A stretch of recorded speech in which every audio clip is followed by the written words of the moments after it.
A poor girl, armed only with used books and unshakable faith, boards the first flight of her life. Minutes later, the plane experiences total failure and the pilots become unconscious. That day, she not only saved a millionaire and 80 lives, but also gave wings for millions to dream higher. If you were touched by this beautiful story of resilience and love, don't forget to subscribe to our channel and tell us which city you're watching from. Continuing, Lily Walker had never stepped foot on an airplane before. At 12 years old, living in the weathered trailer park on the outskirts of Oak Ridge, Arizona, flying had always been something she only experienced through books and her imagination. Standing at the large windows of Phoenix Sky Harbor International Airport, Lily pressed her palm against the glass, her wide hazel eyes following each plane as it ascended into the vast desert sky, carrying dreams and promises to faraway places. "Come on, honey. They just called our boarding group," Margaret Walker said, gently placing her hand on her daughter's thin shoulder. Margaret's face, prematurely lined from years of hard work, couldn't hide her excitement. For 5 years she had saved every spare penny from her job as a laundress at the Desert Palm Resort, taking on extra shifts and weekend work cleaning houses for the wealthy residents of Paradise Valley. Today was the culmination of those sacrifices: 2 discounted round-trip tickets to San Francisco, where Lily's Aunt June lived. It wasn't just Lily's first flight, it was Margaret's too. A widowed mother since Lily was 4, when her husband Paul had succumbed to a sudden illness, Margaret had devoted herself entirely to giving her daughter opportunities she never had. "Mum, look at that plane. It's a Boeing 737-800 with split scimitar winglets," Lily exclaimed, pointing at their aircraft waiting at the gate. Margaret smiled, unsurprised by her daughter's knowledge. Since discovering her passion for aviation at age 7, Lily had become a walking encyclopedia of aircraft specifications, flight dynamics, and aviation history. She'd spend hours at the community center's outdated computer, running free flight simulator programs, and reading every aviation forum and article she could find.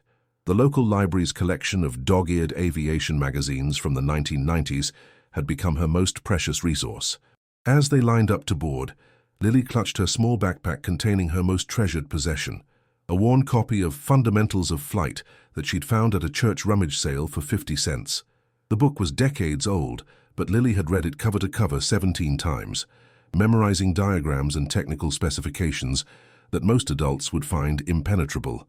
"Boarding passes, please," the gate attendant said, smiling at the mother and daughter. Lily bounced on her toes as she handed over her ticket, her worn sneakers, patched with duct tape along one side, barely containing her excitement. Her curly brown hair was pulled back in a simple ponytail, and she wore her favorite t-shirt, a faded blue one with a vintage airplane silhouette that her mother had found at a thrift store. "First time flying?" the attendant asked, noticing Lily's enthusiasm. "Yes, ma'am, I've logged over 2,000 hours on simulators, though," Lily replied earnestly. The attendant chuckled. "Well, we'll see if the real thing matches up to your simulators. Enjoy your flight." As they walked down the jetway, Margaret squeezed Lily's hand. "Remember to thank Pastor Mike and the church committee. The fundraiser they organized for our tickets made all the difference." "I know, Mum.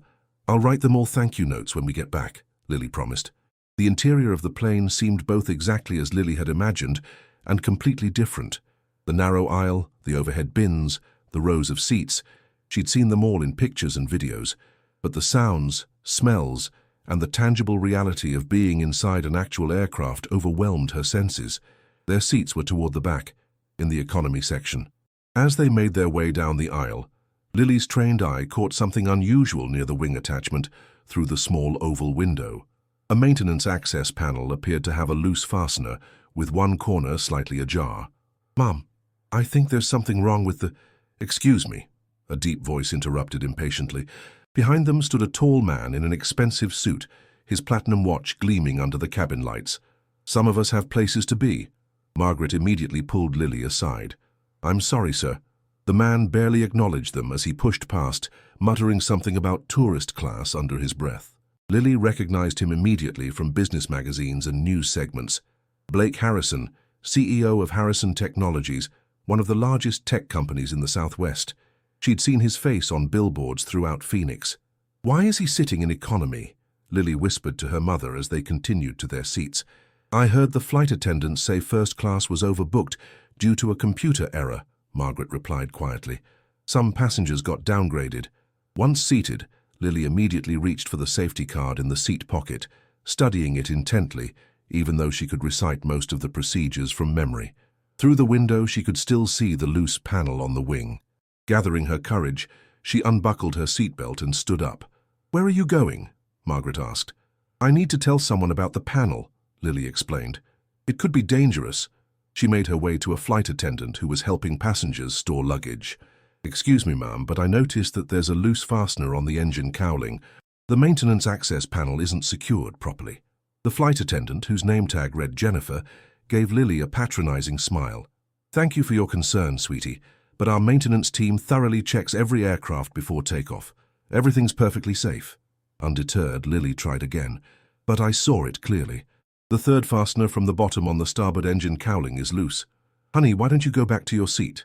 We're about to begin our pre-flight announcements," Jennifer said, gently guiding Lily back toward her row. As she walked back, Lily passed Blake Harrison's seat. Impulsively, she stopped. "Mr. Harrison, sir, I noticed something wrong with the engine panel. I think someone should check it before we take off." Harrison looked up from his tablet, annoyance flashing across his face. "And you are—" "Lily Walker, sir." "Well, Lily Walker, I think the airline knows how to maintain their aircraft without advice from children." His eyes flicked dismissively to her worn clothes and taped shoes, especially from those who've probably never even been on a plane before. A woman across the aisle, who appeared to be a colleague of Harrison's, laughed softly. Lily's cheeks burned with embarrassment as she returned to her seat. Margaret put an arm around her. "What happened?" "No one believes me," Lily whispered, blinking back tears. "They think I'm just a dumb kid." "You're the smartest person I know," Margaret assured her, "but sometimes adults don't listen when they should." As the plane began to taxi, Lily kept her eyes fixed on the loose panel, a knot of worry tightening in her stomach. The engines roared to life, and the aircraft accelerated down the runway. When they lifted off into the clear Arizona sky, Lily's wonder momentarily overcame her concern. They were flying, actually flying. For 20 minutes, the flight proceeded normally. Lily began to relax, thinking perhaps she had been mistaken about the panel. She accepted a cup of apple juice from the beverage cart and opened her aviation book, eager to compare her knowledge with the real experience. Then, without warning, a violent shudder ran through the aircraft. A metallic screech pierced the cabin, followed by a series of loud bangs from the right side of the plane. Oxygen masks dropped from the ceiling as the cabin pressure rapidly changed. The plane lurched sharply to the right, then began to lose altitude. Screams erupted throughout the cabin.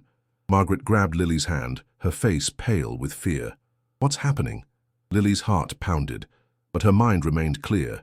5 years of obsessively studying aircraft emergencies had prepared her for this moment. "The engine cowling came loose," she explained, her voice steady despite her fear. "It was sucked into the turbine. We've lost the right engine." Through the window, Lily could see pieces of metal hanging from where the engine cowling had been, and black smoke trailing behind. The plane continued to descend at an alarming rate. The captain's voice came over the intercom, strained but professional. "This is your captain. We are experiencing a technical malfunction in our right engine. Please remain calm and keep your oxygen masks on. We are diverting to the nearest airport." But Lily knew from the plane's erratic movements that something more serious was wrong. The aircraft wasn't just dealing with engine failure. Its handling suggested hydraulic system damage as well. The cabin door to the cockpit flew open, and Jennifer, the flight attendant, emerged, her professional composure shattered. Blood streaked her forehead from what appeared to be a head injury during the turbulence. "Is there a doctor on board?" she called out desperately. "Or anyone with flying experience? The pilots have been injured." The cabin fell silent, the only sounds the whine of the remaining engine and the rush of air through the compromised cabin. Lily looked at her mother, then at the terrified faces around her. She thought of all the hours she'd spent on flight simulators, all the technical manuals she'd memorized, all the procedures she'd practiced in her imagination. She unbuckled her seatbelt and stood up. "I can help," she said, her small voice somehow carrying through the chaotic cabin. "I know how to fly this plane." The flight attendant stared at Lily in disbelief. "Sweetheart, this isn't a game. We need someone with real experience." "I have experience," Lily insisted, her voice stronger now. "I've logged thousands of hours on flight simulators. I know this aircraft's systems. I know emergency procedures. Passengers exchanged skeptical glances. A few nervous laughs rippled through the cabin. She's just a child, someone muttered. Blake Harrison stood up, his imposing figure commanding attention. This is ridiculous. There must be someone else. A military veteran? A private pilot? Anyone? The silence that followed was deafening. The plane lurched again, dropping several hundred feet in seconds. More screams erupted. The captain and first officer are both unconscious, Jennifer explained, her voice shaking. Something from the engine explosion penetrated the cockpit. We have no one to fly the plane. Margaret rose to stand beside her daughter. Lily knows more about flying than anyone I've ever met. She's been studying aviation since she was 7 years old. Mom's right, Lily said, her hazel eyes reflecting a determination beyond her years.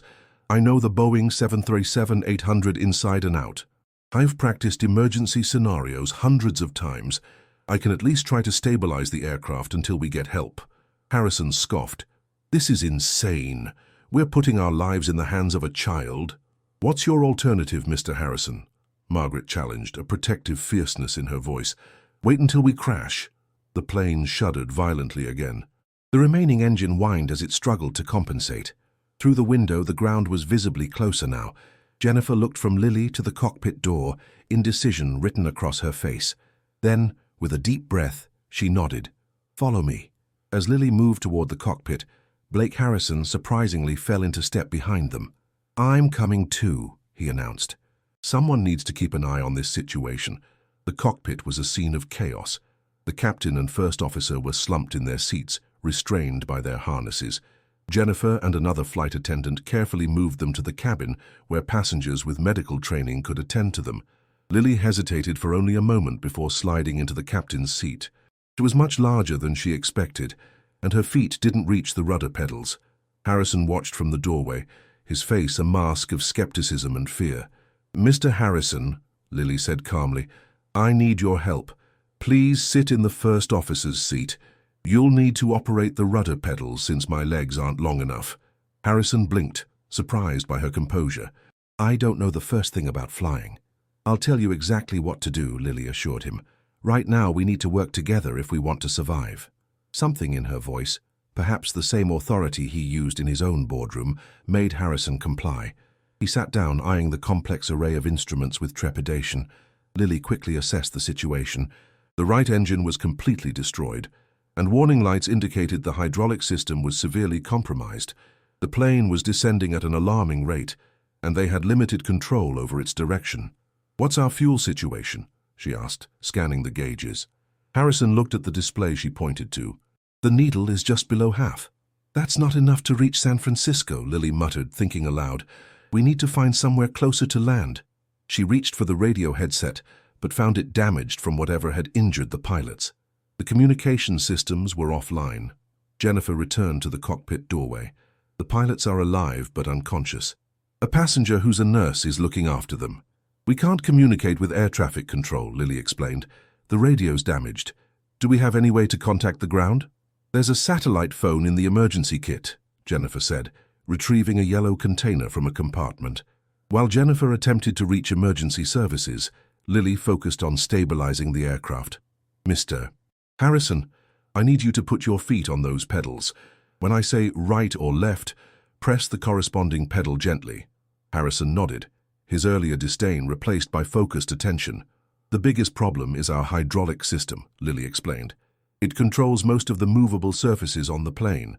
With it damaged, we have very limited control. She adjusted the remaining engine's thrust, trying to compensate for the imbalance caused by the lost engine. The plane continued to descend, but the steep dive had become a more manageable glide. There's a partial backup system, she continued, recalling information from her technical manuals. If we can access it, we might regain some control of the essential surfaces. Jennifer returned with the satellite phone. I've got emergency services. They want to know our situation and location. Lily glanced at the navigation display. We're approximately 120 miles northeast of Phoenix, over the White Mountain Apache Reservation.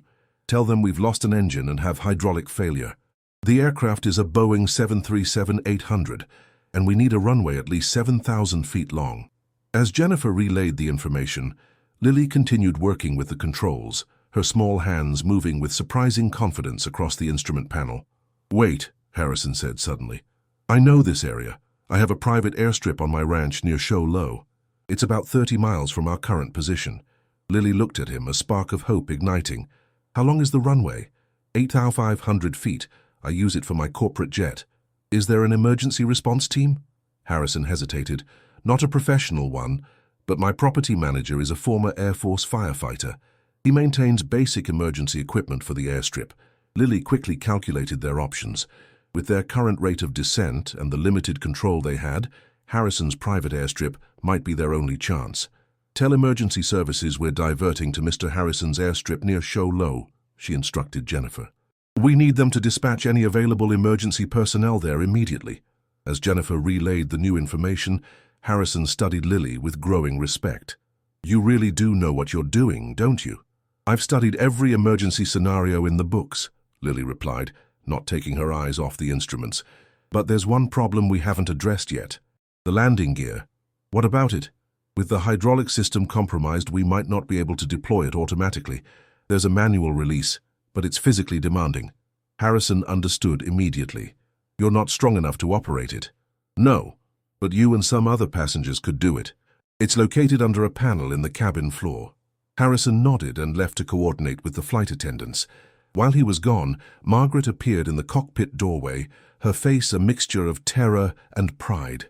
"Lily," she whispered, "are you okay?" "I'm doing my best, Mom," Lily replied, her voice steady despite the gravity of the situation. "Remember when we couldn't afford that aviation camp I wanted to attend, and you found those old pilot training manuals at the library book sale instead?" Margaret nodded, tears welling in her eyes. "Those manuals are saving us right now," Lily said, managing a small smile. "Every page I memorized, every diagram, every emergency procedure." Their moment was interrupted when Harrison returned. "The flight attendants are organizing a team to handle the manual gear deployment when the time comes." Lily nodded. "Good. Now we need to address our approach to the runway." Using the navigation system, Lily identified the coordinates of Harrison's airstrip and plotted a course. The plane was now flying on a more stable path, though still descending steadily. "Mr. Harrison, your property is primarily flat land, right? Any tall obstacles near the runway?" "Just desert scrub and low hills. The runway is on a plateau with clear approaches." "Good. We'll need to come in higher than normal, and at a steeper angle since we'll have limited ability to adjust our descent once we're committed to the approach." The minutes ticked by as Lily guided the crippled aircraft toward their destination. Her hands, small against the large controls, moved with precision and purpose. Occasionally, she would instruct Harrison to apply pressure to the rudder pedals, correcting their course. Jennifer returned with more news. "Emergency services have dispatched helicopters and ground units to the airstrip. They should arrive just before we do. They're asking if we need any specific instructions relayed to us." Lily thought for a moment. "Ask if they can have foam trucks ready. Without fully functioning landing gear, we may need to perform a belly landing." The words hung heavy in the air. A belly landing, where the aircraft touches down without its landing gear deployed, was extremely dangerous, especially for a large commercial aircraft. "Is that our only option?" Harrison asked, his voice tense. "It's our backup plan," Lily clarified. "We'll attempt to deploy the landing gear manually, but if that fails, we need to be prepared for a belly landing." As they approached the airstrip, Lily could see the landscape changing below them. The forested mountains gave way to the high desert plateau of eastern Arizona. In the distance, she could make out what must be Harrison's ranch, a sprawling property, with a large main house and several outbuildings, and there, gleaming in the sunlight, was the long, straight line of the private runway. "Jennifer, tell the passengers to prepare for landing. Everyone needs to be in the brace position when I give the signal." As Jennifer left to brief the passengers, Lily turned to Harrison. "I need you to go back and help with the manual gear deployment. I can handle the controls from here." Harrison hesitated. "Are you sure? What about the rudder pedals?" "I'll manage. I can use the trim controls to compensate somewhat. The most important thing now is getting that landing gear down." With a nod of newfound respect, Harrison left the cockpit. Lily was now alone at the controls of the damaged airliner, responsible for the lives of everyone on board. Through the cockpit window, she could see the airstrip growing larger. Emergency vehicles were already positioned along its length, their lights flashing in the bright Arizona sun. This was it. their one chance for a safe landing. Lily took a deep breath and began the final approach sequence, drawing on every bit of knowledge she had accumulated over years of passionate study. The fate of the aircraft and its passengers now rested in the hands of a 12-year-old girl from a trailer park, whose only flight experience until today had been in her dreams and on a free computer program at the community center. But as her small hands gripped the controls with unwavering determination, one thing became abundantly clear to everyone on board. If anyone could land this plane safely, it was Lily Walker. The cockpit was eerily quiet without Harrison. Through the window, Lily could see the runway approaching at an alarming rate. She adjusted the aircraft's attitude, trying to establish the optimal glide path with their limited controls. Her palms were sweating, but her mind remained remarkably clear. "Dear God," she whispered, drawing strength from the faith her mother had instilled in her. "Please help me save these people." The satellite phone crackled with a new voice, someone from emergency services providing last-minute guidance. "Aircraft in distress. This is Emergency Response Coordinator Davis. We understand you have a young pilot at controls, is that correct?" "This is Lily Walker," she responded, trying to sound as professional as possible. "I'm 12 years old, but I'm handling the aircraft. We're on final approach to the Harrison private airstrip." There was a brief pause. "Understood, Lily. You're doing great. Our team is in position. Be advised, there's a crosswind from the west at approximately 15 knots. Lily's mind raced through her mental database of flight knowledge. Crosswinds complicated landings even for experienced pilots with fully functional aircraft. With their compromised hydraulics and missing engine, it would make their landing exponentially more dangerous. Roger that. Adjusting approach to compensate for crosswind. She made subtle changes to their heading, using the remaining engine's thrust to counter the wind's effect. The plane shuddered, protesting the adjustments. Jennifer returned to the cockpit, her face tense but composed. "Mr. Harrison and the other passengers are at the manual release mechanism. They're ready to deploy on your command. Tell them to wait for my signal. We need to be at the right altitude and airspeed before attempting deployment." As Jennifer relayed the message, Lily focused intensely on the instruments. Their rate of descent was faster than ideal, and the airspeed indicator showed they were still moving too quickly for a safe landing. She needed to bleed off speed without losing too much altitude too quickly, a delicate balance under normal circumstances, nearly impossible in their current condition. The aircraft lurched suddenly to the right as a gust of wind caught the damaged wing. Lily fought with the controls, struggling to level the plane. Her feet, dangling above the rudder pedals, kicked helplessly in the air as she strained to reach them. In desperation, she slid to the edge of the seat, stretching her toes until they just barely brushed the tops of the pedals. It was enough to apply a small amount of pressure, just enough to help correct their course. The plane leveled out again, but the effort left Lily gasping. She couldn't maintain that position for long. "Jennifer, I need something to extend my reach to the pedals." The flight attendant looked around frantically, then removed her own shoes. "Will these help?" Lily shook her head. "Too soft. I need something rigid." Jennifer disappeared into the cabin, returning moments later with a heavy flight manual. "Will this work?" "Perfect." Lily positioned the book against the pedals, allowing her to push against it with her feet. It wasn't ideal, but it gave her enough control to manage the rudder. Outside, the airstrip was now clearly visible, a long dark strip cutting through the desert landscape. Emergency vehicles lined its perimeter, their lights flashing urgently. Lily could see foam being spread across the runway surface, preparation for a potential belly landing. The altimeter showed they were passing through 5,000 feet. The time had come for their most critical decision. "Jennifer, tell the team to attempt landing gear deployment now." As Jennifer relayed the command, Lily focused on maintaining their approach path. The crosswind continued to buffet the aircraft, requiring constant adjustments. She could feel sweat trickling down her back, her t-shirt sticking to her skin. The next minute seemed to stretch into an eternity as Lily waited for news about the landing gear. Finally, Jennifer returned, her expression a mixture of relief and concern. "The main landing gear has deployed and locked, but they couldn't get the nose gear to budge." Lily bit her lip, rapidly assessing this new complication. Landing with just the main gear deployed was possible, but extremely hazardous. The nose of the aircraft would scrape along the runway, creating friction and potential for fire. However, it was still preferable to a complete belly landing. "Tell everyone to return to their seats and assume the brace position. We're going in with partial landing gear." As Jennifer left to prepare the cabin, Lily adjusted their approach angle one final time. They were committed now, too low and too close to the runway to attempt any alternative landing site. The satellite phone crackled again. "Lily, this is Coordinator Davis. Be advised, we've cleared all local air traffic. Rescue teams are standing by. Remember to cut power to the engine just before touchdown to reduce fire risk." "Understood," Lily replied, her voice steady despite the fear gnawing at her insides. The altimeter unwound rapidly. 3,000 feet, 2,500, 2,000. The runway filled the cockpit window, growing larger with each passing second. Lily heard the cabin door open behind her and turned to see her mother entering the cockpit. "Mom, you need to be in your seat with your seatbelt fastened." Margaret's eyes were wet with tears, but her voice was calm. "I'm not leaving you alone, Lily.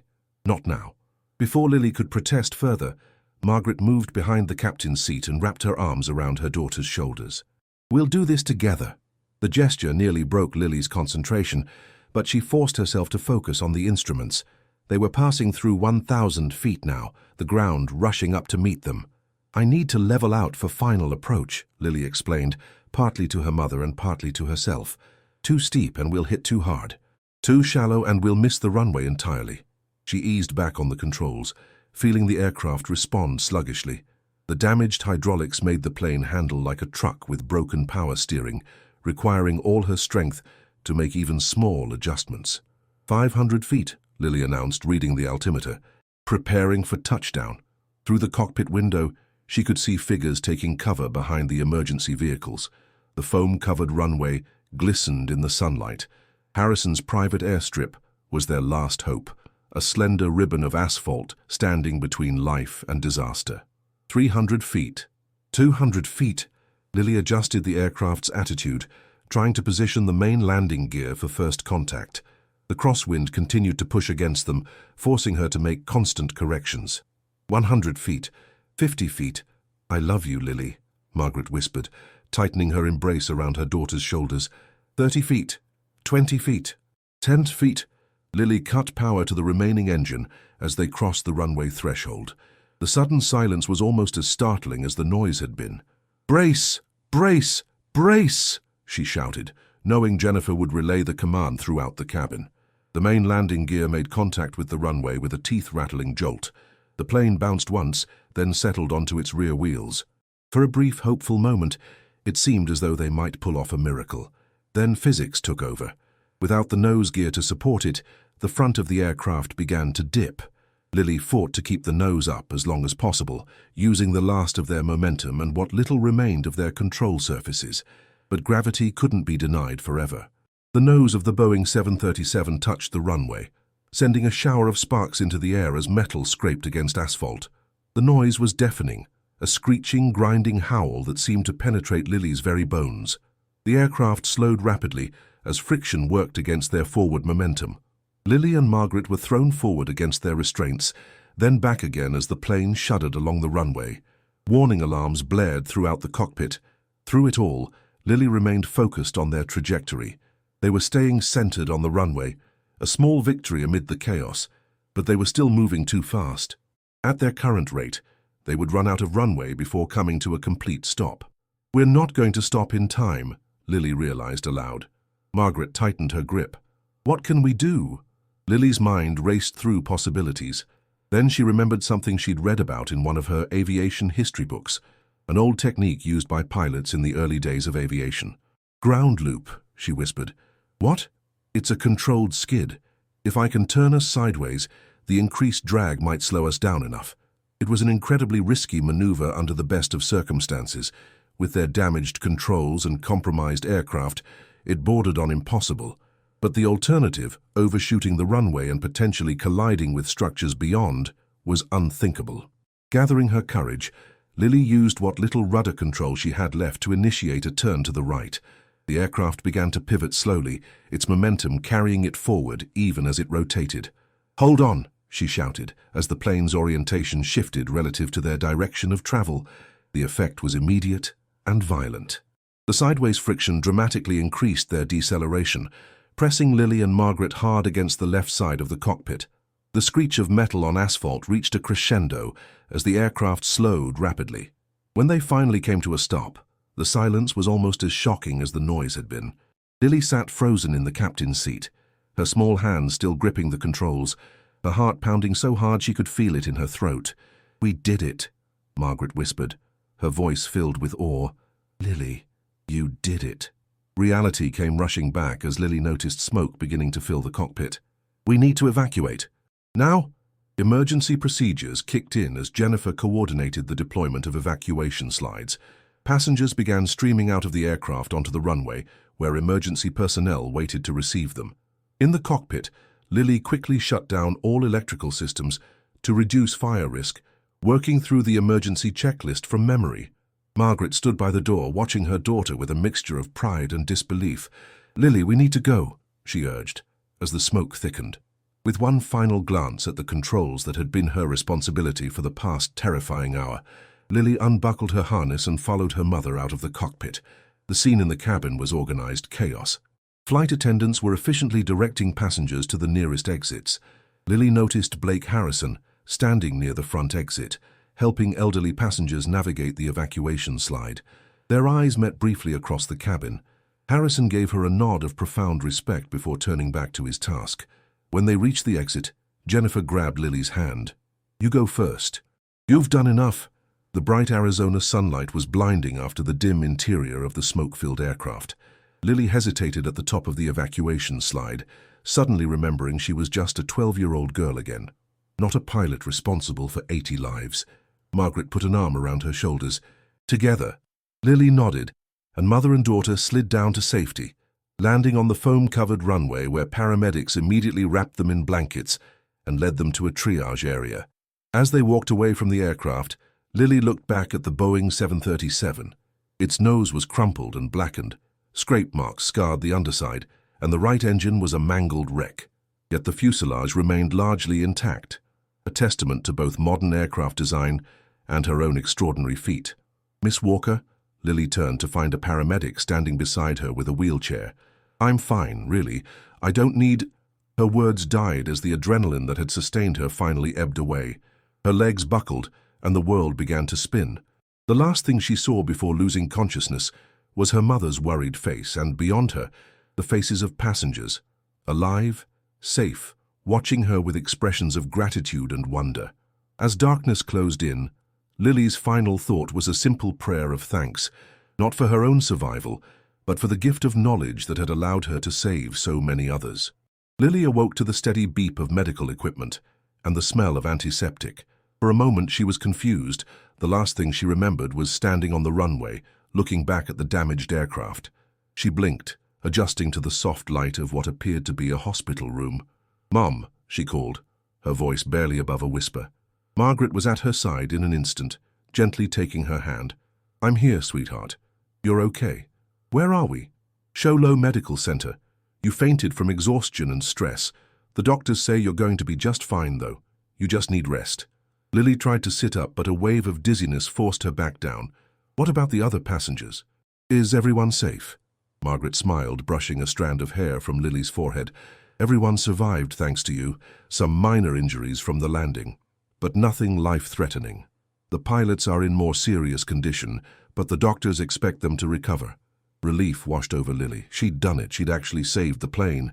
"There are some people who want to see you if you're feeling up to it," Margaret said, nodding toward the door. Before Lily could respond, the door opened slightly, and Jennifer, the flight attendant, peeked in. When she saw Lily awake, her professional composure momentarily slipped, and tears welled in her eyes. "Our miracle pilot is awake," she said, entering the room. "Lily, I don't even know how to thank you. What you did, it was impossible." Jennifer was followed by 2 other flight attendants, who echoed her sentiments with expressions of profound gratitude. They presented Lily with a small gift bag containing a model Boeing 737 and a card signed by the entire crew. "The captain asked us to give you this," Jennifer said, handing Lily an official pilot's wings pin. "He said he's never been prouder to share his profession with anyone." Lily held the pin in her palm, staring at it in disbelief. It was the kind of token most children received as a souvenir when visiting the cockpit on normal flights, something that had always been beyond her family's means. Now she held one that had been earned in the most extraordinary way imaginable. After the flight crew left, A steady stream of visitors followed, passengers who wanted to personally thank the girl who had saved their lives. Some brought gifts, others simply words of gratitude. A few openly wept as they recounted their experience and expressed their thanks. By late afternoon, Lily was exhausted from all the attention. Margaret gently but firmly informed the hospital staff that her daughter needed rest, and no more visitors would be allowed for the remainder of the day. Just as they were about to place a "Do Not Disturb" sign on the door, however, one final visitor arrived, Blake Harrison. The tech CEO stood awkwardly in the doorway, looking very different from the arrogant businessman who had dismissed Lily on the plane. His expensive suit was rumpled, his normally perfect hair disheveled, and there was a humility in his stance that hadn't been there before. "May I come in?" he asked quietly. Margaret looked to Lily, who nodded her permission. Harrison approached the bed, holding a large gift basket. "This seems woefully inadequate, but the gift shop options were limited," he said with a self-deprecating smile. "Lily, I owe you an apology, and much more than that, I owe you my life." He set the basket aside and pulled a chair next to the bed. "When you tried to warn us about the loose panel, I dismissed you. I saw your clothes, your age, and I made assumptions that nearly cost everyone on that plane their lives. I was wrong, and I'm deeply sorry." Lily, unused to such deference from adults, especially powerful ones like Harrison, simply nodded her acceptance. "I've been thinking a lot since the landing," Harrison continued, "about the kind of person I've become, about the values I've prioritized." He glanced at Margaret. "Your daughter didn't just save my life yesterday. She may have saved my soul as well." Margaret raised an eyebrow, skeptical but willing to listen. "I'd like to do something for Lily," Harrison said. "For both of you, actually, something meaningful." "We don't need charity, Mr. Harrison," Margaret replied firmly. "It's not charity," he insisted. "It's an investment. Lily has an extraordinary gift, a combination of intelligence, passion, and courage that I rarely see even in the most accomplished adults. I'd like to ensure that gift is nurtured." Harrison outlined his proposal: a full educational trust for Lily, covering everything from private school through graduate studies if she chose to pursue them. Additionally, he wanted to establish a foundation in Lily's name to support underprivileged children with interests in aviation and engineering. "No strings attached," he assured them. "The educational trust is Lily's regardless of what path she chooses, and the foundation will be independently managed, with both of you having input on its direction if you wish." Margaret seemed overwhelmed by the offer. "This is extremely generous, Mr. Harrison. But why?" Harrison looked directly at Lily.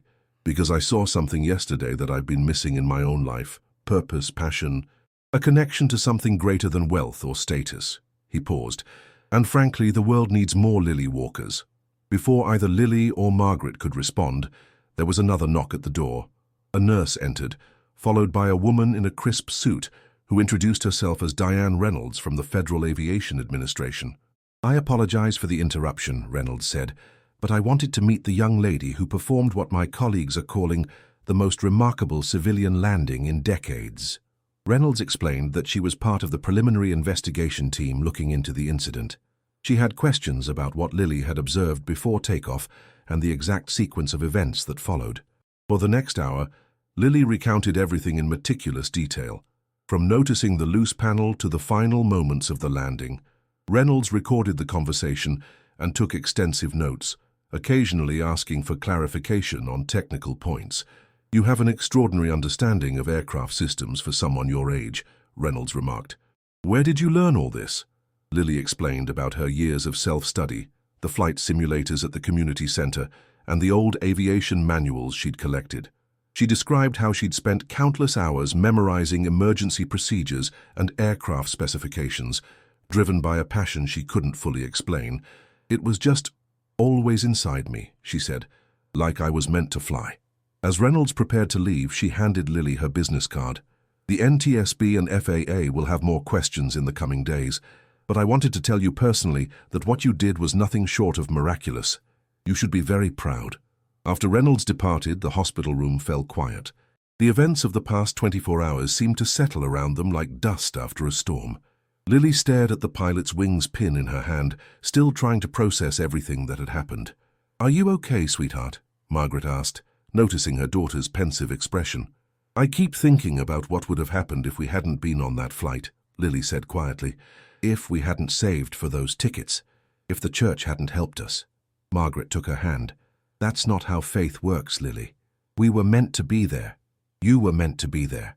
Lily nodded slowly. When I was in the cockpit, and everything was happening so fast I wasn't scared like I thought I'd be. It was like all those years of reading and studying suddenly made sense. Like I was prepared for that exact moment. You were, Margaret affirmed. God prepares us in ways we don't always understand until the moment arrives. Their conversation was interrupted by the arrival of dinner trays and the evening nurse, who checked Lily's vital signs and announced that she would likely be discharged the following morning if her condition remained stable. As evening fell, the small hospital room grew quiet again. Margaret dozed in the recliner beside Lily's bed, exhausted from the stress and lack of sleep. Lily, however, found herself wide awake, her mind replaying the events of the flight and landing over and over. She reached for her backpack, which Margaret had retrieved from the aircraft, and pulled out her worn copy of Fundamentals of Flight. The familiar pages brought comfort, but they also seemed different now. What had once been theoretical knowledge had become lived experience. A soft knock at the door drew her attention. Jennifer, the flight attendant, peered in, now dressed in civilian clothes. "I thought you might still be awake," she said softly, careful not to disturb Margaret. "Mind if I come in for a minute?" Lily nodded, and Jennifer slipped into the chair on the opposite side of the bed.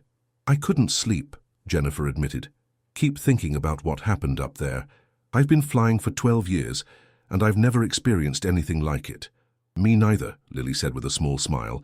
Jennifer laughed quietly. "I guess not." Her expression grew more serious. "I wanted to apologize for not listening to you before takeoff.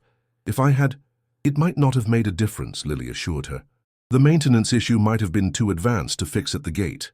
Still, I should have taken you seriously." Jennifer looked at the book in Lily's lap. "You really love flying, don't you?"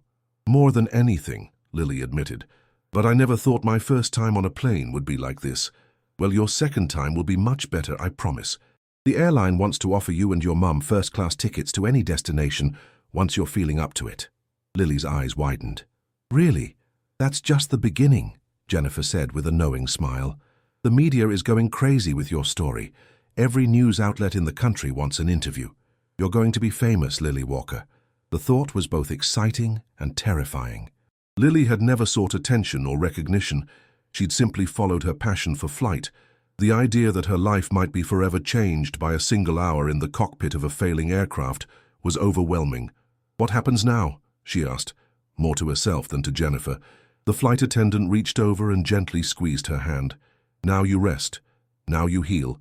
And then you decide what kind of story you want to write with the rest of your life." After Jennifer left, Lily lay back against her pillows, gazing out the window at the star-filled Arizona sky. Somewhere out there, airplanes were crossing the night, pilots guiding their passengers safely through the darkness. She had joined their ranks, if only for a brief, extraordinary moment. As sleep finally began to claim her, Lily's thoughts drifted to the future that now lay open before her, a future that, just yesterday, would have seemed as impossible as a 12-year-old landing a commercial airliner. Yet here she was, living proof that the impossible was merely waiting for someone with enough faith, knowledge, and courage to make it reality. The morning sun streamed through the hospital room window as Lily finished the last of her breakfast. The doctors had confirmed she was ready for discharge, though they recommended taking things easy for the next few days. Margaret was filling out paperwork at the nurses' station when a hospital administrator knocked on the open door. "Miss Walker, there are some people here to see you." Lily expected more passengers or perhaps airline officials. She was not prepared for what awaited her outside. The moment she stepped through the hospital's main entrance in a wheelchair, hospital policy, despite her protests that she could walk, she was greeted by a wall of cameras, microphones, and shouting journalists. The flash of cameras was blinding, and the cacophony of voices calling her name was overwhelming. "Lily, how did you know how to land the plane? Were you scared? What was going through your mind? How does it feel to be America's youngest hero?" Margaret immediately moved to shield her daughter, her protective instincts on full alert. "Please, give her some space. She's just been discharged." The journalists pressed closer until a security team from the hospital formed a barrier between them and the walkers. Through the crowd, a black SUV pulled up to the curb, and Blake Harrison emerged from the back seat. "This way," he said, opening the door wider. "I've arranged for transportation to get you home safely." Grateful for the rescue, Margaret and Lily climbed into the vehicle, which quickly pulled away from the media frenzy. "I should have warned you," Harrison apologized. "Your story broke nationally last night. Every network is covering it." Lily peered out the tinted windows at the receding crowd of reporters. "I didn't think people would care this much." Harrison smiled. "A 12-year-old girl with no formal training lands a commercial aircraft after both pilots are incapacitated. It's the feel-good story of the decade." As they drove through Show Low, Lily noticed people pointing at their vehicle. Some held up hastily made signs reading, "Thank you, Lily," and "Show Low loves our hero." "The whole town knows?" she asked, shrinking into her seat. "The whole country knows," Harrison corrected gently. "Possibly the whole world by now. Your story resonates with people, Lily. It gives them hope." Margaret looked concerned. "We just want to go home and process everything." "Lily needs time to recover." Harrison nodded. "I understand. That's why I've arranged for a private flight to take you back to Phoenix whenever you're ready. No media, no fuss, just a quiet trip home." "Thank you," Margaret said sincerely. Harrison hesitated, then continued. "There's something else you should know. Your trailer park. There are reporters camped out there too. Dozens of them. It might not be the sanctuary you're hoping for." Margaret's face fell. "We don't have anywhere else to go." "Actually," Harrison said carefully, "I have a suggestion. I maintain a guest house on my property here in Show Low. It's private, secure, and would give you both a chance to catch your breath away from the media circus. Just until things calm down." Margaret started to protest, but Harrison raised a hand. "No strings attached. Consider it a thank you for saving my life. My property manager and his wife would be nearby if you need anything, but otherwise you'd have complete privacy." Lily and her mother exchanged glances. The thought of facing reporters outside their small trailer was daunting, and the idea of a quiet place to recover was tempting. "Just for a few days," Margaret conceded, "until we figure out our next steps." Harrison's guest house turned out to be a charming 2-bedroom cottage nestled among pine trees, with a view of the mountains beyond. It was simple but comfortable, a far cry from the luxury Lily had imagined a billionaire would prefer. "This was the original homestead cabin," Harrison explained as he showed them around. "I had it restored rather than replaced. There's something authentic about it that I didn't want to lose." Once they were settled, Harrison excused himself, promising to respect their privacy. "My team will keep the press at bay if you need anything, day or night, Mrs. Reyes at the main house is just a phone call away." After he left, Lily and Margaret took stock of their unexpected sanctuary. The kitchen was fully stocked, the beds were comfortable, and the living room featured a television and high-speed internet. Luxuries they didn't have at home. "This is nice," Lily admitted, looking out at the pine forest surrounding the cabin. "But it feels weird to be hiding." "We're not hiding," Margaret corrected. "We're regrouping. There's a difference." They spent the remainder of the day adjusting to their temporary home. Margaret called Pastor Mike at their church to let him know they were safe and to ask him to keep an eye on their trailer. Lily explored the cabin's small library, delighted to find several books on aviation history. That evening, curiosity got the better of them, and they turned on the television to see the news coverage of their story. Lily was stunned to see her school yearbook photo displayed prominently, alongside footage of the damaged aircraft. How did they get that? She wondered aloud. The news anchors spoke in reverent tones about the miracle landing and the 12-year-old who saved Flight 2372. Aviation experts were brought in to explain just how remarkable Lily's feat had been, emphasizing the technical difficulties she had overcome with no formal training. Industry professionals with thousands of flight hours would have struggled with those conditions, one expert explained. For someone of her age, with only simulator experience, to have pulled this off, it defies explanation. More surprising were the interviews with passengers from the flight. The camera lingered on their emotional faces as they recounted the terrifying experience and Lily's extraordinary calm under pressure. "She was like this tiny captain," one woman said, wiping away tears.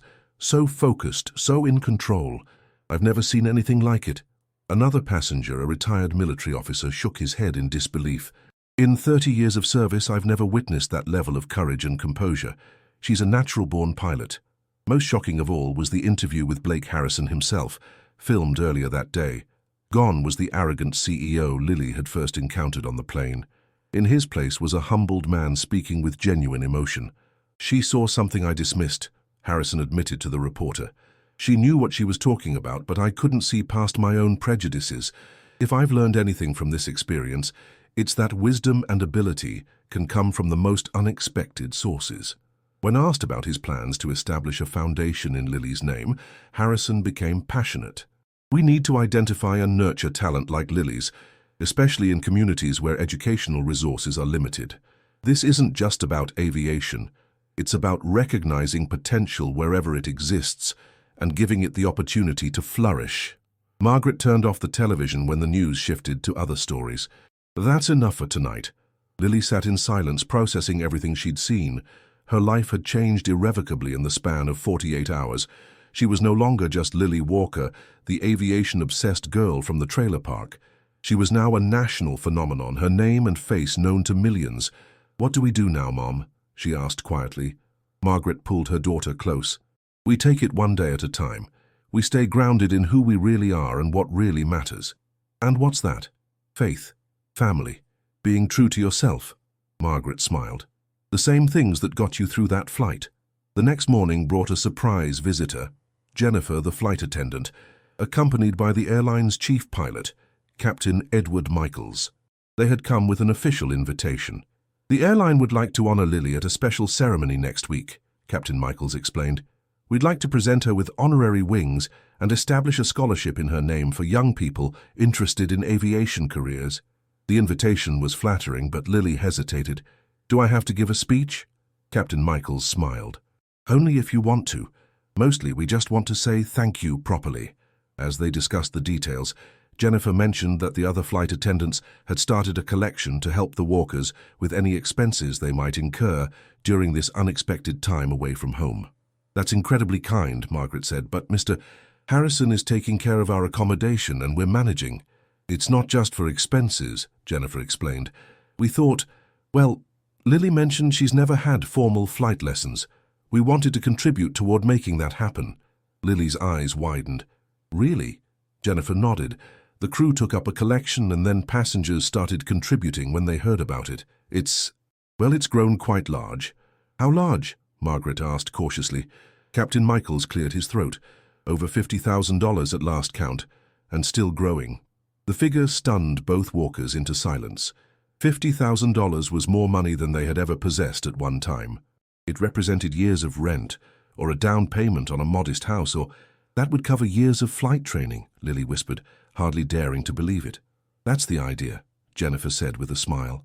After their visitors departed, promising to be in touch about the ceremony arrangements, Lily sat on the cabin's small porch, watching birds soar above the pine trees. The idea that she might actually receive proper flight training, might one day become a real pilot, was almost too much to process. Margaret joined her, handing her a mug of hot chocolate. "Penny, for your thoughts?" "I'm scared, Mom," Lily admitted. "Everything's happening so fast. What if I can't live up to what everyone expects? What if landing that plane was just luck?" Margaret considered this. "Do you remember when you were 7 and you first discovered those aviation books at the library?" Lily nodded. "You came home and told me you were going to be a pilot someday. I didn't have the heart to tell you how difficult that would be for us financially, but you were so determined, so passionate. You didn't just read those books, you absorbed them. You understood concepts that adults struggle with." Margaret took Lily's hand. "What happened on that plane wasn't luck. It was the culmination of years of dedication and a natural gift that God gave you. Don't be afraid of that gift, Lily, embrace it." Their moment of reflection was interrupted by Mrs. Reyes, who came to inform them that they had more visitors. Important ones, she emphasized. Curious, they returned to the cabin to find 2 uniformed Air Force officers waiting in the living room. They introduced themselves as Colonel Richards and Major Dawson from the United States Air Force Academy. "We've been following your story with great interest, Miss Walker," Colonel Richards said.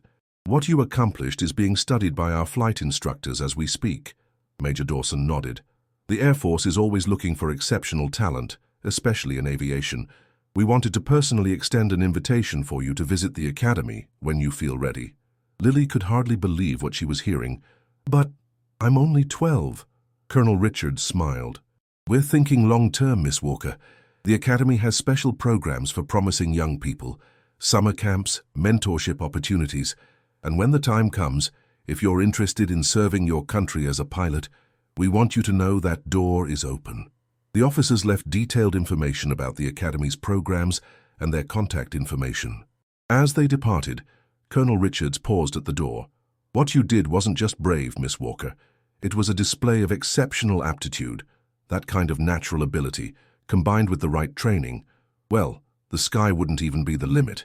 After the officers left, Lily sat in stunned silence, the Academy brochures spread across the coffee table before her. The opportunities suddenly opening before her were beyond anything she had ever dared to imagine. "The Air Force Academy," she murmured, tracing the emblem on the brochure with her finger. "Do you think I could really do it, Mom?" Margaret, who had been quietly observing her daughter's reaction, sat beside her. "I think you can do anything you set your mind to. You've already proven that." As the sun began to set over the pine forest, casting long shadows across the cabin floor, Lily found herself at a crossroads she'd never anticipated. Her lifelong dream of flight, which had once seemed so distant, was now within reach, but with it came expectations, attention, and responsibility she'd never prepared for. "One step at a time," Margaret reminded her, sensing her daughter's overwhelm. "Today we rest, tomorrow we decide what comes next." Lily nodded, drawing comfort from her mother's steady presence. Whatever path she chose, whatever challenges lay ahead, she wouldn't face them alone. Outside, a commercial airliner traced a white contrail across the darkening sky. Lily watched it until it disappeared beyond the mountains, carrying its passengers safely to their destination. Somewhere up there, pilots were guiding the aircraft with skill and precision, the same skill she had discovered within herself when it mattered most.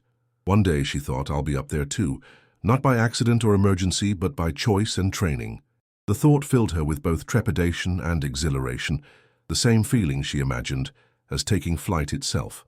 1 week later, Lily stood backstage at the airline's headquarters in Dallas, nervously adjusting the new dress Margaret had bought for the occasion. The ceremony honoring her achievement had grown from a small airline event to a major media spectacle. The governor of Arizona would be attending, along with FAA officials, military representatives, and hundreds of guests. "You look beautiful," Margaret said, straightening Lily's collar. She wore a simple but elegant dress herself, another new purchase that still made her uncomfortable. The Walkers had never been people who bought new clothes easily. "I feel like a fraud," Lily confessed in a whisper. "Everyone's treating me like I'm some kind of genius." "You are exceptional," Margaret replied firmly. "But more importantly, you're still you. Remember that when you're out there." A coordinator appeared, clipboard in hand. "5 minutes, Lily. Are you ready?" Before she could answer, Blake Harrison approached, looking dignified in a tailored suit. "Mind if I have a quick word with our guest of honor?" When they were alone, Harrison crouched down to meet Lily at eye level, a gesture that surprised her. Most adults spoke down to children both literally and figuratively. "Nervous?" he asked. Lily nodded. "Good. That means you care." Harrison smiled. "I wanted to share something with you before you go out there. After our flight, I did some research on your background. Your teachers, your community librarian, even the tech volunteer at your community center, they all said the same thing. You've been extraordinary long before you stepped into that cockpit." Lily blushed, uncomfortable with the praise. "But here's what struck me most," Harrison continued. "Every single person mentioned your generosity, how you tutor younger kids in math, how you fixed the community center's computers when they broke down, how you never made anyone feel small for not knowing things that came easily to you." Harrison's expression grew serious. "I've achieved a lot in my life, Lily. Built a technology empire, amassed wealth beyond what most people can imagine, but I've rarely shown the kind of character you demonstrate every day. That's the real achievement, not the landing, impressive as it was." Before Lily could respond, the coordinator reappeared. "It's time." The next hour passed in a blur of bright lights, applause, and formal speeches.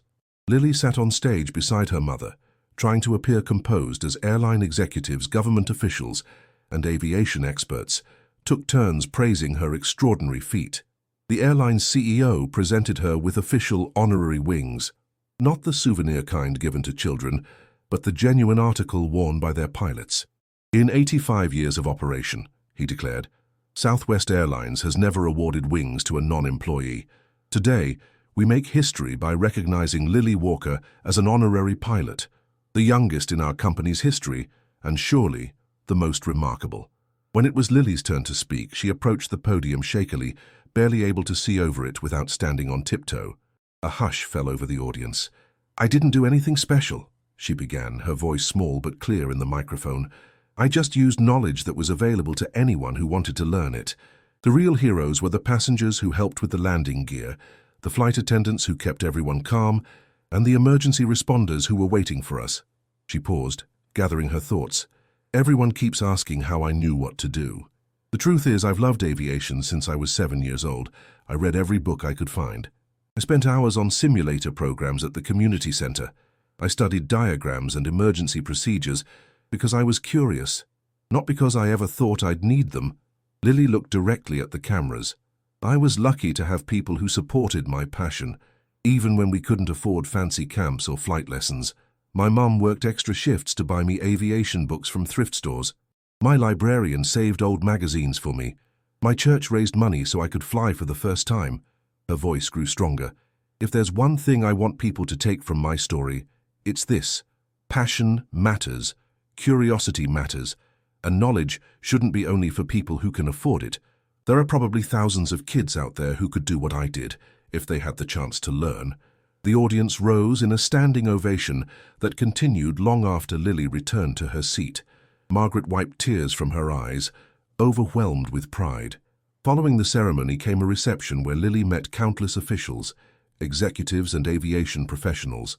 Most memorable was her conversation with Captain Sully Sullenberger, the pilot famous for landing U.S. Airways Flight 1549 on the Hudson River in 2009.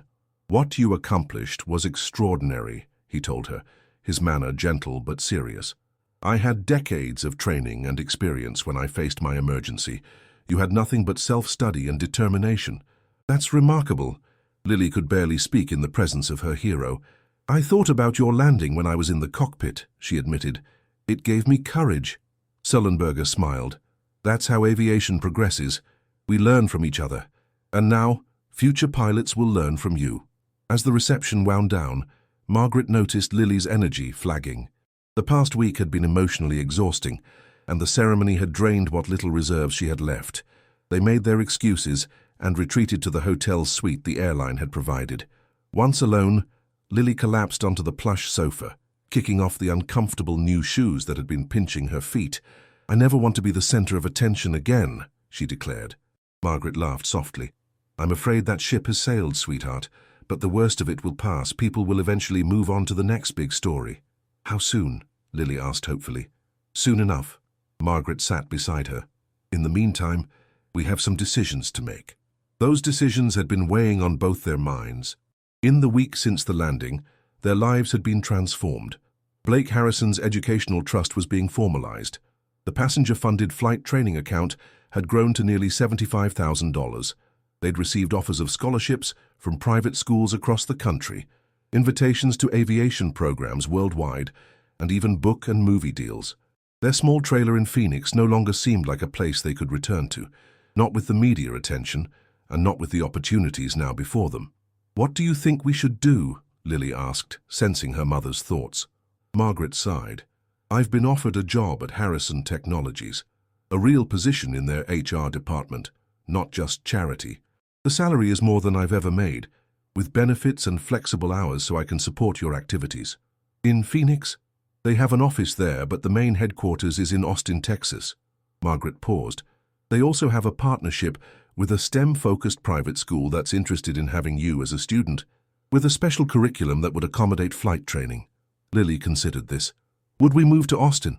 "It's an option." Margaret hesitated. "Blake also mentioned that his company maintains corporate apartments for employees relocating from other areas. We could use one until we find our own place." The prospect of leaving the only home they'd ever known was daunting, but Lily understood the practical considerations. Their trailer park couldn't accommodate the media attention, and the opportunities in Austin sounded promising. "What about our church and your friends from the laundry?" Margaret smiled at her daughter's concern.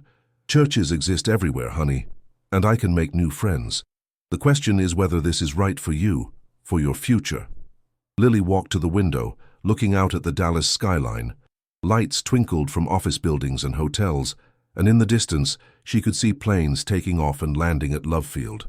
Each set of lights represented people journeying to new destinations, new possibilities.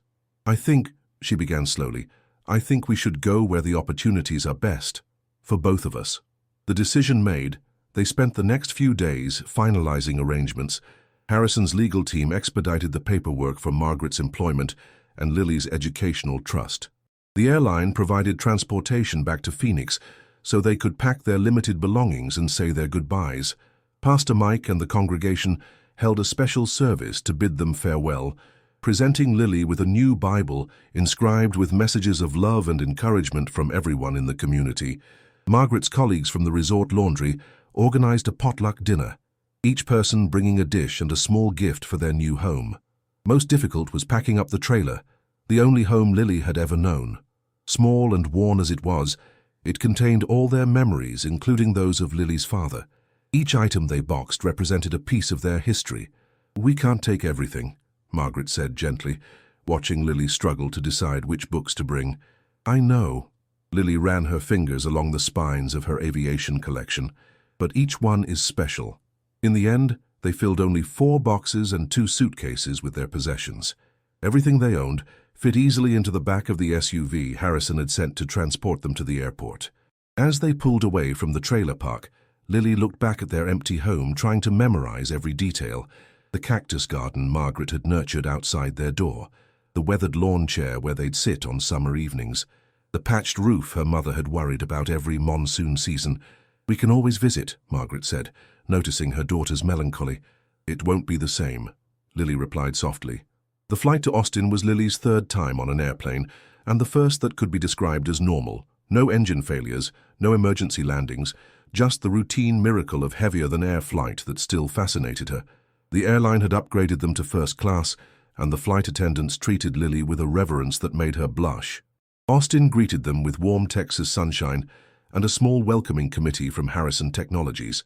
They were escorted to a sleek apartment building in downtown Austin, where a 2-bedroom unit on the 15th floor awaited them. The corporate apartment was simply but elegantly furnished, with floor-to-ceiling windows offering a panoramic view of the city. "This is temporary housing until you find something permanent," the HR representative explained. "Take as much time as you need. Mr. Harrison wants you both to feel settled and comfortable." After the representative left, Lily and Margaret explored their new accommodations in stunned silence. The apartment was at least 4 times the size of their trailer, with amenities they'd only seen in magazines.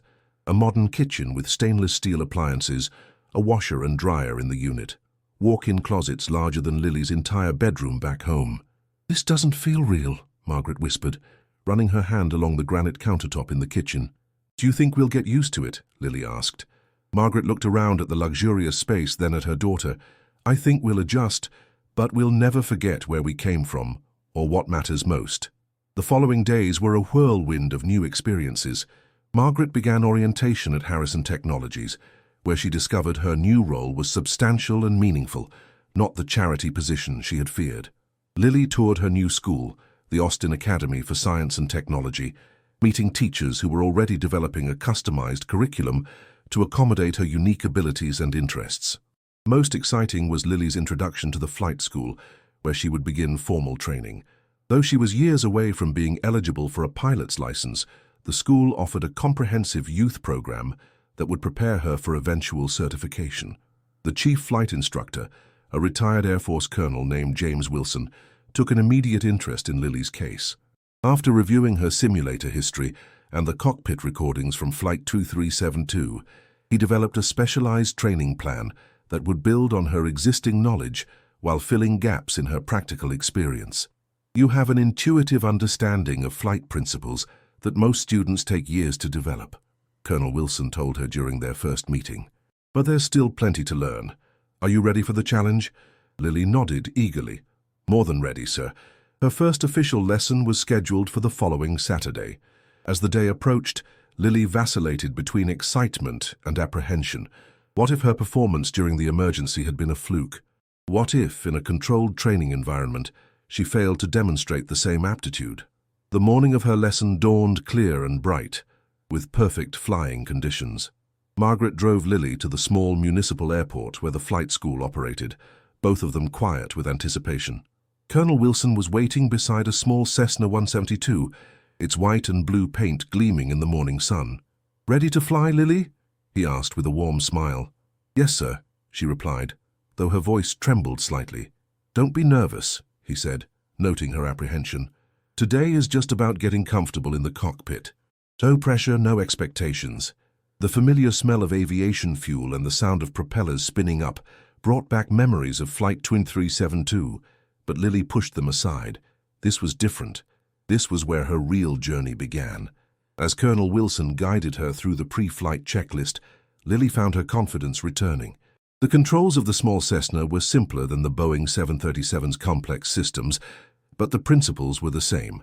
Her hands moved naturally across the instrument panel, identifying each gauge and switch without hesitation. "Impressive," Colonel Wilson remarked. "Most first-timers can barely find the ignition." Once they were airborne, with the Texas landscape spreading out beneath them, Colonel Wilson allowed Lily to take the controls. The small aircraft responded to her touch, banking gently as she executed a perfect turn. "How does it feel?" he asked. Lily couldn't contain her smile. "Like I'm finally where I belong." For the next hour, she demonstrated maneuvers that students typically didn't attempt until their 10th or 12th lesson. Her handling of the aircraft was precise, yet intuitive, combining technical knowledge with a natural feel for flight dynamics. When they finally landed, a textbook touchdown that Colonel Wilson only minimally assisted with, he turned to her with an expression of profound respect. "In 30 years of teaching, I've never seen anything like that," he said. "What you did on Flight 2372 wasn't luck or chance. You were born to fly, Lily Walker." As they walked back to where Margaret waited, Lily felt a sense of certainty she'd never experienced before. The path ahead might be challenging, filled with studies and training and expectations, but for the first time she could see it clearly. A future in the sky among the clouds where she had always dreamed of being. Margaret's face lit up at the sight of her daughter's radiant expression. "How was it?" Lily looked from her mother to Colonel Wilson, then back to the Cessna sitting on the tarmac. The sun glinted off its windshield, casting a halo of light around the small aircraft that had just carried her into her future. "It was just the beginning," she replied, her voice filled with quiet confidence and boundless possibility. 5 years had passed since Flight 2372. Lily Walker, now 17, stood in the gleaming headquarters of the Walker Foundation for Aviation Education, surveying the photographs that lined the walls. Each image told a chapter of the story that had changed her life. The damaged aircraft on Harrison's private airstrip, the hospital press conference, the ceremony where she'd received her honorary wings. At the center was a framed newspaper headline, "12-year-old miracle pilot saves 80 lives." Sometimes it felt like it had happened to someone else. "Ready for the board meeting?" Margaret asked, appearing in the doorway of Lily's office.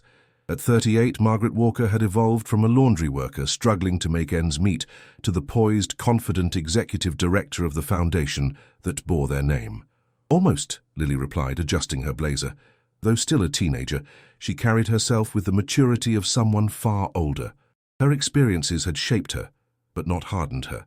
The same compassionate spirit that had driven her to help others in her trailer park community now fueled her work with underprivileged youth across the country. Together, they walked to the conference room where the quarterly board meeting would soon begin. The Walker Foundation, initially funded by Blake Harrison but now supported by numerous corporate sponsors and private donors, had a single mission: identifying talented young people with passion for aviation and aerospace, particularly those from disadvantaged backgrounds, and providing them with educational resources and opportunities.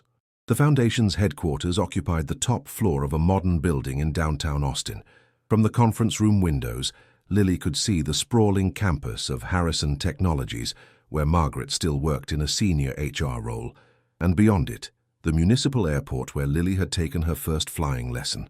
Board members began to arrive: aviation industry executives, educators, and community leaders. Blake Harrison was the last to enter, having flown in from Silicon Valley specifically for the meeting. Though he remained the Foundation's primary benefactor, Harrison had insisted that Lily and Margaret maintain controlling interest and direction of the organization. The teenage prodigy and her brilliant mother, Harrison greeted them with genuine warmth. "How are the college applications coming along?" "Embry-Riddle is still my first choice," Lily answered, but I'm also considering the Air Force Academy, MIT, and Purdue.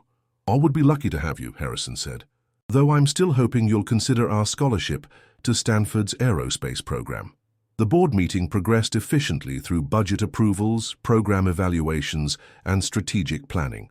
5 years of operation had seen the Walker Foundation grow from a simple scholarship program to a comprehensive educational initiative with nationwide reach. They now operated flight simulator labs in community centers across 30 states, provided STEM curriculum resources to hundreds of schools, and sponsored aviation camps for thousands of students annually. Most meaningful to Lily was the First Flight program, which provided introductory flying experiences to children who would otherwise never have the opportunity. Each participant received not just a plane ride, but a comprehensive introduction to aviation principles, career pathways, and educational resources. We've reached over 15,000 students through First Flight, Margaret reported to the board. Follow-up assessments show a 78% increase in interest in aviation and aerospace careers among participants, with 42% actively pursuing further education in these fields. That's impressive, said Dr. Eleanor Chen, the education specialist on the board. But I'm particularly interested in our demographic reach.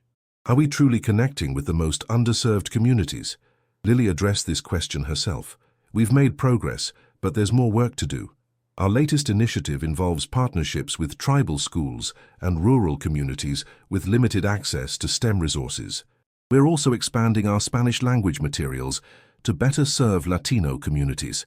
As the meeting continued, Lily's mind drifted momentarily to her own journey over the past 5 years. After moving to Austin, she and Margaret had gradually adjusted to their new life. The corporate apartment had eventually been replaced by a modest but comfortable home in a good school district. Margaret had thrived in her role at Harrison Technologies, eventually being promoted to Director of Community Engagement. Lily's education had been a blend of traditional schooling and specialized training. The Austin Academy had developed a flexible program that allowed her to progress academically while pursuing intensive flight training. By 15, she had accumulated more flight hours than many adult pilot candidates. At 16, she had earned her private pilot's license, the minimum age permitted by FAA regulations. Throughout this transformation, they had maintained connections to their roots. They visited Phoenix regularly, attending services at their old church and maintaining friendships from the trailer park community. Pastor Mike had even flown to Austin to officiate the dedication ceremony for the foundation's headquarters. The media attention had eventually faded, though Lily's story remained a touchpoint in discussions about natural talent, educational access, and the untapped potential in underprivileged communities. Occasionally, a documentary team or journalist would request an interview, but these had become rare enough that Lily could focus on her education and the foundation's work without constant public scrutiny. Her reverie was interrupted as Harrison introduced the final agenda item, a special announcement that hadn't been on the printed schedule. As many of you know, Harrison began, next month marks the 5th anniversary of Flight 2372, while Lily has never sought recognition for her extraordinary actions that day. The aviation community has not forgotten. I'm pleased to announce that the Smithsonian National Air and Space Museum has requested to include Lily's story in their Above and Beyond exhibit, celebrating exceptional achievements in aviation history. Murmurs of approval rippled through the board members. Additionally, Harrison continued, Southwest Airlines has commissioned a permanent display at their corporate museum, featuring artifacts from the flight and educational materials about emergency procedures that saved lives that day. Lily shifted uncomfortably in her seat. Even after 5 years, she found public recognition difficult to accept. In her mind, she had simply done what anyone with her knowledge would have done. There's one more announcement, Harrison said, his expression softening. And this one is particularly meaningful. The restoration of Flight 2372's aircraft has been completed. This caught Lily by surprise. After the emergency landing, the damaged Boeing 737 had been transported to a maintenance facility for evaluation. The airline had eventually decided to repair rather than scrap the aircraft, an unusual decision driven partly by the symbolic importance of the plane. The aircraft has been fully recertified and will re-enter service next month, Harrison explained. And the airline has requested that Lily be on the first flight, not as a passenger, but as an honorary member of the flight crew. All eyes turned to Lily, whose cheeks flushed with emotion. The thought of seeing that aircraft again, of being back in the cockpit under completely different circumstances, was overwhelming. "I'd be honored," she said quietly. After the meeting adjourned, Lily escaped to the rooftop garden that topped the foundation building. This private space had become her refuge when the responsibilities and attention became too intense. Among the native Texas plants and quiet seating areas, she could reconnect with herself. Margaret found her there, gazing out at the Austin skyline as the setting sun painted the buildings in gold and amber. "Deep thoughts?" Margaret asked, joining her daughter on the bench. "Just processing," Lily replied. "Sometimes it still doesn't seem real. Everything that's happened since that day." Margaret nodded. "I know. There are mornings I wake up and expect to hear the old air conditioner rattling in the trailer." They sat in comfortable silence, watching as lights began to twinkle across the city. In the distance, the beacon of the airport tower flashed rhythmically, guiding aircraft safely through the darkening sky. "Do you ever regret it?" Lily asked suddenly. "Moving here, changing everything." Margaret considered the question carefully. "I miss some things about our old life, the simplicity, the community. But regret? No. This journey has given you opportunities you deserved, but might never have had otherwise, and it's allowed us to help thousands of other children access their own dreams." She took her daughter's hand. "What about you? Any regrets?" Lily shook her head. "Not regrets exactly. Sometimes I wonder who I would have become if Flight 2372 had just been a normal trip. Would I still have found my way to flying? Would I still be the same person?" "You were always destined for the sky," Margaret said with certainty. The how might have been different, but not the destination. 4 weeks later, Lily stood on the tarmac at Phoenix Sky Harbor International Airport, watching as flight attendants prepared for boarding. Before her sat the gleaming Boeing 737-800 that had once been Flight 2372. Freshly painted and bearing a special commemorative emblem on its tail, it was impossible to tell that this aircraft had once limped to an emergency landing with a destroyed engine and damaged hydraulic system. The airline had organized a special ceremony before the aircraft's return to regular service. Many of the original passengers had been invited, along with the emergency responders who had been waiting at Harrison's airstrip 5 years earlier. For many, it was the first reunion since that fateful day. Blake Harrison stood nearby, looking much the same as he had 5 years ago, though perhaps with more silver at his temples and a humility in his bearing that had been absent before. "How does it feel to see it again?" he asked Lily. "Surreal," she admitted, "but also right somehow, like closing a circle." The ceremony proceeded with speeches from airline executives, FAA officials, and representatives from Boeing. Jennifer, now a senior flight attendant trainer for the airline, spoke eloquently about the lessons in emergency management that had been developed from the incident. When it was Lily's turn to speak, she approached the microphone with the confidence that came from years of public appearances on behalf of the Foundation. At 17, she was taller, her features more defined, but the same thoughtful intelligence shone in her eyes. 5 years ago, I boarded this aircraft as a passenger taking my first flight, she began.